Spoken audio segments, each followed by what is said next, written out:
Hello guys, welcome back to my channel. तो कैसे हैं आप सब लोग? उम्मीद करती हूँ ज़बरदस्त मस्त इंजॉय करोगे। तो गाइस, हम लोग हैं हान सर के फ़ैन, लेकिन हान सर भी किसी के फ़ैन हैं जो कि हमें ये वीडियो में देखने को मिलेगा। तो सबसे पहले वीडियो को पढ़ लेते हैं। टाइटल: योगी आदित्यनाथ फ़ैन हान सर। यस, मुझे भी देखकर टाइटल मैंने कहा अच्छा। और योगी आदित्यनाथ, नो डाउट यार, जितना सुकून के आने से हुआ है ना, जितनी उस एरिया में तबाही होती थी, जिस तरह से मतलब काफ़ी ज़्यादा सुनने में आया था, और कि उधर का जो है माहौल अच्छा नहीं है, दिन दहाड़े कुछ भी हो जाता है। लेकिन अभी जितनी उधर शांति है, किसी की मजाल है कि कोई कुछ करे। बाकी गाइस, चलकर देखते हैं और हान सर की ज़ुबानी ही जानते हैं कि क्यों फ़ैन है, किस वजह से वो इतने ज़्यादा फ़ैन है योगी सर के। तो वीडियो काफ़ी ज़्यादा इंटरेस्टिंग और मज़ेदार सी होने वाली है। तो वीडियो स्टार्ट करने से पहले जल्दी से वीडियो को लाइक कर लो और चैनल को सब्सक्राइब कर लो। उम्मीद करती हूँ प्यार मोहब्बत दिखा ही दिया होगा। तो चले फिर स्क्रीन के ऊपर, लेट्स गो। योगी आदित्यनाथ आपको काहे पसंद है? आपको योगी जी का स्टाइल अच्छा लगता है? गुंडा फसाद ठीक किए हो? गुंडा फसाद को गुंडे फसाद की तरह ठीक करना चाहिए। गुंडा ऐसे ही है। की मार दो, बाद में देखा जाएगा। बता देना जी गाड़ी पलटा था कि क्या पलटा था। हान सर भी ना सीधी बातें करते हैं, सीधी बात, नो बकवास। योगी आदित्यनाथ आपको काहे पसंद है? हम कई बार आपके भाषणों में सुने कि ये चाइना बन जाए तो चाइना ठीक कर देंगे, ये हो जाए तो ये कर देंगे। आपको योगी जी का स्टाइल अच्छा लगता है जो ये गुंडा फसाद ठीक किए हो? गुंडा फसाद को गुंडे फसाद की तरह ठीक करना चाहिए। ये आरती उतारने वाला चीज नहीं है यहाँ पे। गुंडाई कियो, मार दो, बाद में देखा जाएगा। बता देना जी गाड़ी पलटा था कि क्या पलटा था। बता देना, पहले इलाज हो जाएगा। कौन इंजेक्शन देता है, टेबलेट इंजेक्शन बता देना है, खत्म कहानी। तो इस पे भी कई लोग कहते हैं ह्यूमन राइट वाइट जो चलता रहता है सब। कहियो ह्यूमनो राइट वालों को ना जिस दिन वो पकड़े जाएंगे वो भी कहेंगे बाबा बचा लो। ओ भाई, इस सब मामले में बाबा एकदम सही है, नो डाउट। यहाँ एकदम अपराधी मुक्त होना चाहिए। कोई भी जगह अपराध कहीं से एक्सेप्टेबल नहीं चाहिए, किसी जाति किसी धर्म का हो। बिहार की 5 बड़ी समस्याएं क्या है आपके हिसाब से? एक तो बाढ़ आए कोनो से कंट्रोल नहीं हुआ। ई बैल सबको आए बाढ़ कंट्रोल नहीं हुआ। पहले बताओ, ये असम और बिहार में हर साल बाढ़ काहे आती है? आजादी लाया जाता है बाढ़। देखिए आपको पता था, पैसा कमाने के लिए। उसको पता 1000 करोड़ का बजट निकालेंगे, 100-200 करोड़ बांटेंगे, 800 करोड़ का हो गया, केक कटेगा, सब में बटेगा। अगर हम बता रहे हैं ना कि वहाँ के लोग भी वही हैं। आप अपने यहाँ, हम लोग कहते हैं ना कि वो सीमांचल जो बाढ़ वाला एरिया है, कि वहाँ आप किसी नेता को घुसने ही मत दोगे। जब तक बाढ़ है तुमको घुसने नहीं देंगे। यहाँ पे घुसने ही मत दे, एकदम पूरा बाइकआउट कर देना चाहिए यहाँ पे। दूसरा, वहाँ पे एक बड़ी समस्या है, लोगों के पास पूंजी नहीं है, पैसे का अभाव है। पैसे का जब अभाव रहेगा तो आप बिजनेस नहीं कर पाएंगे। इतना पैसे का अभाव है कि 10,000 12,000 के लिए मुंबई दिल्ली जाते हैं। हाँ, 10,000, अरे 10,000 में तो खुश रहते हैं, 10-12,000 में। तो एक पैसा बहुत अभाव है, तो क्या कर पाएंगे? अब जब पैसा नहीं रहेगा तो उस हिसाब से एजुकेशन नहीं मिलेगा। एजुकेशन नहीं मिलेगा तो आपके अंदर कॉन्फिडेंस नहीं आएगा। कॉन्फिडेंस नहीं आएगा तो कोई हो, जैसे मैडम आई थी, वो कहेगी तो इन लोग को बात करने नहीं बुझाता। अरे भाई, अमीर बहुत गरीबी देखा है इंसान, उसने इतना ज़्यादा गरीबी देख लिया कि एयरपोर्ट पे जाने के बाद साफ सफाई देखने के बाद आदमी को अजीब लगने लगेगा। तू कहेगा कि गंवार है। गंवार नहीं भाई, गरीब आदमी है। तुम भी पहली बार एयरपोर्ट पे आए होगे तो ऐसे ही हुआ होगा। आते जाते तुम्हें कॉन्फिडेंस हो गया कि ये बोर्डिंग गेट है और यहाँ लगेज ड्रॉप करना होता है। वो इंसान उस हिसाब से जी रहा है वहाँ। तो पूंजी वगैरह भी बहुत कमी है। क्राइम जो है वो बहुत भयानक लेवल पे है। और दूसरा क्या है ना कि सजा कितना दुश्मनी लेंगे नहीं, बोलते बड़ी ज़्यादा है। मतलब एक तमाचा मारना रहेगा तो 25 गो आएगा, सब धुआं धुआं कर देंगे। कौन है यहाँ पे? 1-2 तमाचा मार के चल जाएगा, और फिर ई जाएगा तो उसको मारेगा। भाई इतना हल्ला काहे कर रहा है? अरे आपके यहाँ तो अस्पताल में को दिखाने वो कूट देते हैं, आजकल बड़ा खबर वायरल हो रहा है। अस्पताल मतलब अस्पताल में PMCH कहाँ, बड़ा रोज, हर दिन तो हर चौथे दिन खबर पढ़ते रहते हैं हम। अच्छा, PM से पाप, उसमें आप एक बार इलाज कराने चले जाइएगा ना तो आपका हिम्मत कांप जाएगा। हम जमीन पे लेटे हुए आदमी को देखे हैं और उस पे उसका अटेंडेंट ऐसे पानी लेके चढ़ा था, उसको पानी चढ़ रहा। अरे हम खबर पड़े चूहा नाखून खा गया भाई, हमारा दिमाग खुद ही खराब हुआ। हम कैसा? अच्छा, चूहा नाखून खा गया ना तो एक बार हमको ये भी नहीं समझ में आता, जिसका मरीज था उसका अटेंडेंट वह कहाँ गया था? ये भी तो देखिए। अरे हो सकता बहुत। ये बताइए, एक और मरीज पे एक डॉक्टर तो नहीं ना खड़ा रहेगा। उसका मरीज का साथ जो आता है उसको भी तो थोड़ा ध्यान रखना चाहिए। और आपने सोया होगा, इंजेक्शन लगा। अच्छा हाँ, ये भी बात है। वो तो बेचारा मरीज है, उसको क्या समझ, उसको इंजेक्शन लगाया होगा, वो सोया होगा, बगल वाला खर्राटा ले रहा होगा। जैसे हमारे आपके घर में कोई बीमार पड़ जाए तो अब हम लोग क्या ऐसे छोड़ देंगे लोग? लेकिन अगर बिस्तर हो, बेड हो तो ठीक है, अगर भुइयां में बिछा के पड़ा है कि उन्हें, हाँ ये हो सकता है कि जमीन पे बिछा के कहीं सोया होगा। रेलवे स्टेशन अस्पताल में तो मोटा मोटा चूहा भी, बहुत तंदुरुस्त चूहा होते हैं सर, काट लिया होगा यहाँ पे, क्या करिएगा। तो बहुत ही सबकी समस्या है। और एक और भी खराबी है ना कि आप वहाँ किसी एक आदमी का पूरा नाम बताइएगा, बता देगा कि किसको वोट देगा ये। हाँ, तो जब आपको पता ही है कि आप किस ब्रांड का जूता खाएंगे तो ठीक से आपको उसी ब्रांड का जूता हर साल खाना है आपको, और फिर आके गरियाना है कि ये ऐसे नहीं होता है, वैसे होता है। एक मूलभूत ये सब समस्याएं हैं बहुत ज्यादा। अटल जी कहते थे कि माना कि अंधेरा घना है बट दिया जलाना कहाँ मना है। कोई उम्मीद दिखती है आने वाले सालों में कि बिहार भी बेहतर होगा? फिर अगेन बिहार नहीं, बिहारी को बेहतर बनाने की जरूरत है, और सबसे पहले अपनी पूंजी के दम पे अपने खड़ा होने के लिए। बिहारी तो इतना सारा IAS PCS अधिकारी निकल रहा है, बिहारी तो बेहतर हो ही रहा है। आप तो ऐसे कर रहे हैं जैसे बिजनेसमैन होता है, नौकरी करने वाला केवल अपने के लिए काम करता है, बिजनेसमैन ही दूसरे को देता है। एक बिजनेसमैन 10 लोगों को रोजगार देता है, अगर छोटको बिजनेसमैन है तब। तो बिजनेसमैन आता है तो उसका टीवी खोल लेते हैं सब। तो ये तो लॉ एंड ऑर्डर की जरूरत है वहाँ पे। कोई जैसे अभी हम आपको बताते हैं, अगर हमको किसी को नोएडा में यूनिवर्सिटी खोलनी है, तो नोएडा यूनिवर्सिटी अगर खोलना है ना, 1 महीने के अंदर गवर्नमेंट आपको जमीन उमीन अलॉट करके दे देगी, आराम से मिल जाएगा आपको, कोई झमेला नहीं। उस पर भी आपको लीज दे देगी कि जो बचा हुआ पूंजी आप यूनिवर्सिटीज़ के डेवलपमेंट में लगाइए। हम आपको कहते हैं 5 साल तक पैर घिस के रगड़ दीजिए, वहाँ नहीं मिलने वाला है बिहार में। नहीं देगा आपको, गवर्नमेंट के पास है ही नहीं है, देगी भी नहीं गवर्नमेंट। और दूसरा जो मिलेगा वो विवादित मिलेगा। तो कोई कंपनी वाला आता है पैसे, हम तो एक बिजनेसमैन को जानते थे, कोई इन्वेस्टमेंट करने के उद्देश्य से आया था और 6 महीना तक बड़ी घूमा, उसका चला गया। कहा कि जहाँ जा रहे हैं वो पूछ रहा है कि हमको कितना मिलेगा, हमको कितना मिलेगा। भैया ये भी शुरुआत में ये हाल है तो हम क्या उद्देश्य से आया था, और 6 महीने से, हम तो एक बिजनेसमैन को जानते थे, कोई इन्वेस्टमेंट करने के उद्देश्य से आया था और 6 महीना तक बड़ी घूमा, उसका चला गया। कहा कि जहाँ जा रहे हैं वो पूछ रहा है कि हमको कितना मिलेगा, हमको कितना मिलेगा। भैया ये भी शुरुआत में ये हाल है, तब क्या करेंगे। आपने सपोज कीजिए आप एक कंपनी खोल दी है, फैक्ट्री खोल दी है, तब छोटा सा में तो फैक्ट्री खोलेंगे नहीं। अब वो जो बाउंड्री कराना है ना, आप नहीं करा सकते अपने से, उस एरिया का एक फिक्स होगा कि ये एरिया का ठेका यही लेते हैं। अब जो ईंटा बाहर 10 रुपये मिल रहा है ना, आप वहाँ 15 रुपये में खरीदेंगे। जो टाइल्स बाहर 400 का मिल रहा है, आपको उससे टाइल्स खरीदना है, वो 700 में देगा आपको, फिक्स है। तो इसे करते करते सब वहाँ से भागने लगे। और ये चीज़ें है ना, बड़ा इंसान कुछ बोल नहीं पाता है, वो चुपके से अपना रास्ता लेके निकल जाता है। तो ये सबको पता है, सब इस सिस्टम का ऐसा बदलता का है नहीं, सबको मजा मिल रहा है, कोई नहीं, सब में बट रहा है। और पब्लिक उसी हिसाब से, जब तक पब्लिक नहीं बदलेंगे, सोचिए वहाँ देवर भाभी का अश्लील गाना मिलियन में जाकर रिकॉर्ड बना देता है। हाँ, मतलब बिहार का इमेज होगा ढोड़ी चाटना, यही सब चीज़ तो रह गया है यहाँ पे। बेशर्मी हो गई ये चीज़ें, इस पे सरकार सेंसर बोर्ड ये सब नहीं लगा पाई है। तो कितना शर्म की बात है कि अश्लील गाने ट्रेंडिंग पे चले जा रहे हैं, नंबर 1 चलते, सारे नंबर 1 चले जा रहे हैं। तो ये हो गया। एक सिंगर से हम मिले तो उसने वो अश्लील गाने गाता था, तो इत्तेफाक से कहीं ऐसे मुलाकात हो गई किसी पार्टी फंक्शन में, वो भी आया हुआ था। तो हम कहा है, तो कहा खान सर अगर हम लोग सब गाना गाने लगे तो कोई सुनबे नहीं करेगा।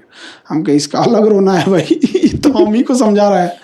हम कहेंगे भाई हम क्या करें, हम करेंगे, हम सब गाना गाए हैं और लगा दिखाने कि देखिए इसको कितना लोग देखे हैं, इसको कितना देखे। 2-4-10% का अंतर रहता तो समझ में आता, उसको कोई देखबे नहीं किया। तो मतलब हमने गिरने को उत्थान मान लिया। हाँ, यही सही से कहानी है। अच्छा, बिहार में जातिवाद में आपको लगता है कब वो खत्म होगा? जात पात खत्म क्यों नहीं हो जाएगा? एजुकेशन अभी देखिए क्या है ना, जो समाज में ना जो एक 20-25% लोग होते हैं वो हमेशा प्रोग्रेसिव सोच के होते हैं, बट उनकी जनसंख्या बड़ा धीमी गति से बढ़ रही होती है। और समाज में जो रूढ़िवादी सोच के लोग होते हैं ना, उनकी संख्या एक तो पहले से ज़्यादा है और उनकी संख्या भी बड़ी बढ़ रही होती है। और समाज में वही चारों ओर ज़्यादा देखने को मिल जाते हैं। तो ऐसा लगता है ये समाज ही नहीं बदल रहा है, बट धीरे धीरे समाज वहाँ भी बदल रहा है। मैं बिहार में कई नेताओं का मैंने पॉडकास्ट किया, तो उसमें एक बीच में डेटा आया था कि बिहार में 1200-1300 परिवार है जिनके परिवार के लोग ही 70-80-90% बिहार में सांसद, मंत्री, उप मुख्यमंत्री बनते जा रहे हैं। ये पूरी इंडिया की बात यही है, यूपी में भी तो वही है कि वो डायनेस्टी चलती आती है। तो कोई जरूरी नहीं कि केवल आप बिहार को ही बोलिएगा, यूपी में कोई भी बड़ा नेता देखिएगा, उसके या तो फादर नेता होंगे या तो उसका बेटा आ गया होगा। तो अगर सिस्टम चेंज करना है, जैसे आपने कहा ना कि टॉप पे जाओ, टॉप पे जाके नीचे बदलाव करो, तो पॉलिटिक्स में आना पड़ेगा या दूर रहकर भी हो सकता है?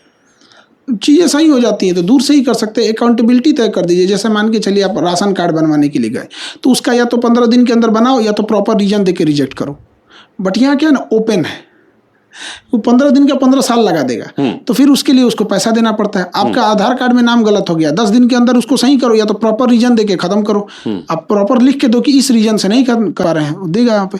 तो आपने क्या किया ना, टाइमिंग नहीं रखा है, जिस वजह से अधिकारी का मन बढ़ा हुआ है। अच्छा तुमको जरूरत है, आप बताते हैं तुमको, अब हो गया वही काम यहाँ पे। जब उसको दिख रहा है कि इस इंसान को 10 दिन के अंदर काम है, लेकिन हम करेंगे ही नहीं, तो कुछ चीज़ें तो गवर्नमेंट इनिशिएट शुरुआत में ही सही कर सकती है, लेकिन ये करेगा कौन? मान के चलिए वो 10 दिन में नहीं किया, तो आप इसके लिए कोर्ट में जाएंगे। और सबसे ज़्यादा चीज़ें कहाँ अटकी हुई हैं?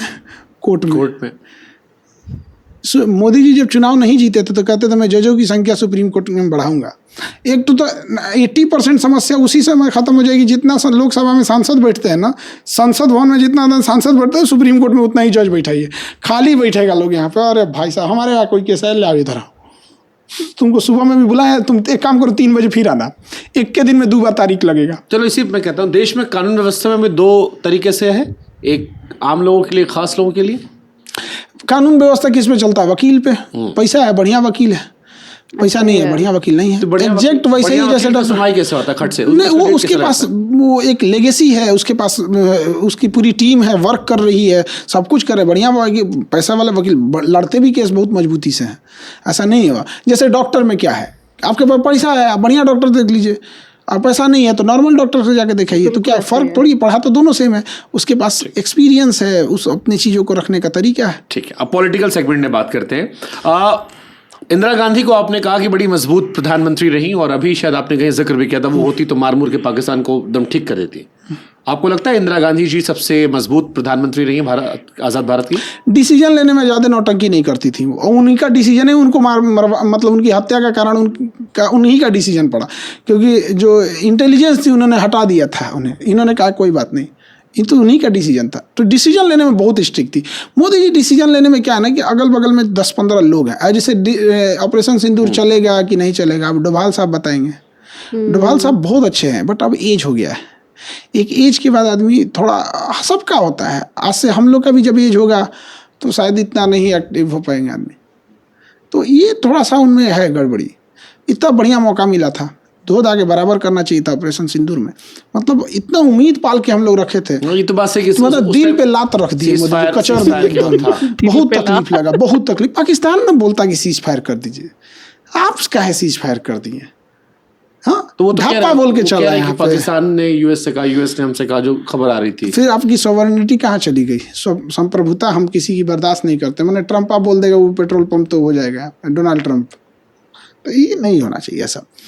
पाकिस्तान पे आपने क्या बदलाव किया? आपको क्या लगता है ऑपरेशन सिंदूर के बाद आतंकवाद खत्म हो जाएगा? मतलब वो ये कह रहे हैं कि हमने उनके घर में, बाथरूम में, किचन में घुस कर बता दिया कि अब हमारे यहाँ आओगे तो हम तुमको घुस के फिर से तुम्हें ठोकेंगे। कौन वाला मिसाइल मारे हैं? जाके ढलैया तू रहे खाली, मैंने घरों नहीं उड़ाया है, जिस चीज पे गिरा है ना उसका एगो कोनवा मारा है।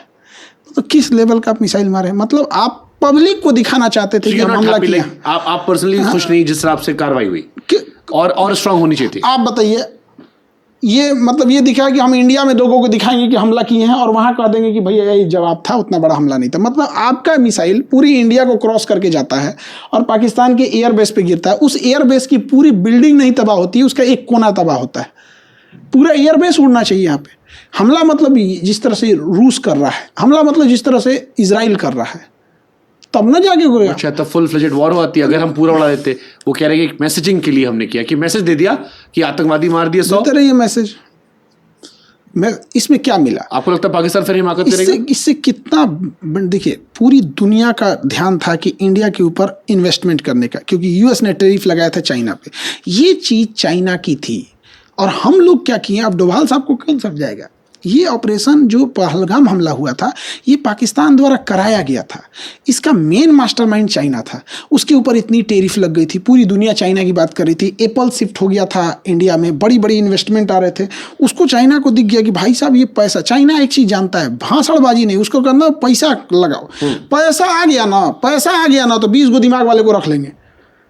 अब पैसा नहीं है ना तो अपनो दिमाग काम नहीं करेगा। सही बात है। तो चाइना का सीधा सिंपल है, हम लोग भाषणबाजी की, सस्टेनेबल डेवलपमेंट, तो एजुकेशन, तो ये तो इसके लिए भाषणबाजी रहने दो। यहाँ पे पैसा रहेगा, अपना फर्स्ट क्लास सेक्रेटरी रख लेना। यहाँ पे प्रधानमंत्री के पास पावर है, पैसा है, बड़े बड़े IAS अधिकारी एक्सपीरियंस लेके उनके पीछे रहते हैं, यहाँ पे काम कर रहे होते हैं। यहाँ पे चाइना ने यही काम कर दिया। चाइना का ड्रोन टेस्ट हो गया, चाइना का मिसाइल टेस्ट हो गया, चाइना का रडार टेस्ट हो गया, और चाइना ने ये भी टेस्ट हो गया कि भारत जब हमला करेगा तो किस तरह की मिसाइल और किस तरह का एयरफोर्स लेके आएगा।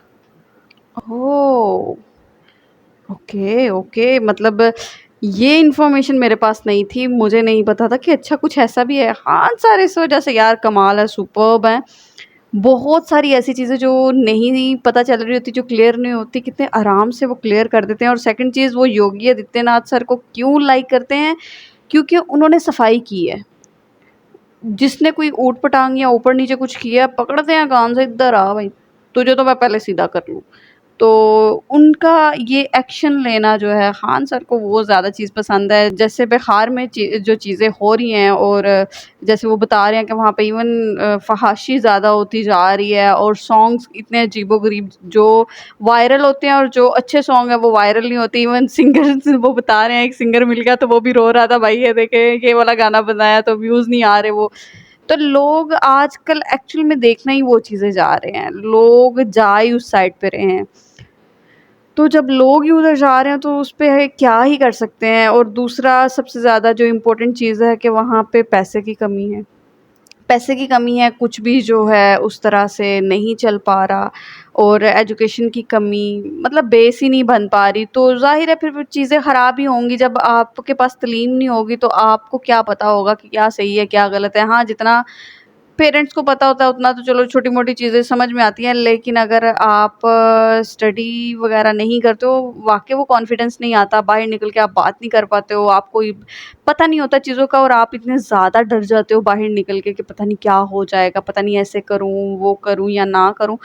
तो ये चीज़ें काफ़ी ज़्यादा जो है तबाही का एक ज़रिया बनती हैं। और बाकी फाइनली हम भी इसी वजह से योगी आदित्यनाथ सर को पसंद करते हैं कि वो डायरेक्ट एक्शन लेते हैं। ये नहीं कोई कि ठीक है कर लेंगे, देख लेंगे, ये वो, हाँ इधर आ भाई, कान से पकड़ा और सीधी सज़ा दी, पनिश किया, ताकि नेक्स्ट टाइम वो करने से पहले वो डरे। तो गाइज़, आप लोगों को कैसी लगी फिर ये वीडियो? उम्मीद करती हूँ वीडियो पसंद आई होगी। अगर वीडियो अच्छी लगी है तो प्लीज़ ज़रूर प्यार मोहब्बत बरसाओ। इंशाल्लाह ऐसी ज़बरदस्त और मज़ेदार सी वीडियोज़ लेकर हाज़िर होते रहेंगे, ऐसी इन्फॉर्मेटिव वीडियोज़ आती रहेंगी। मिलते हैं फिर नेक्स्ट वीडियो में, तब तक के लिए टेक केयर, अल्लाह हाफ़िज़।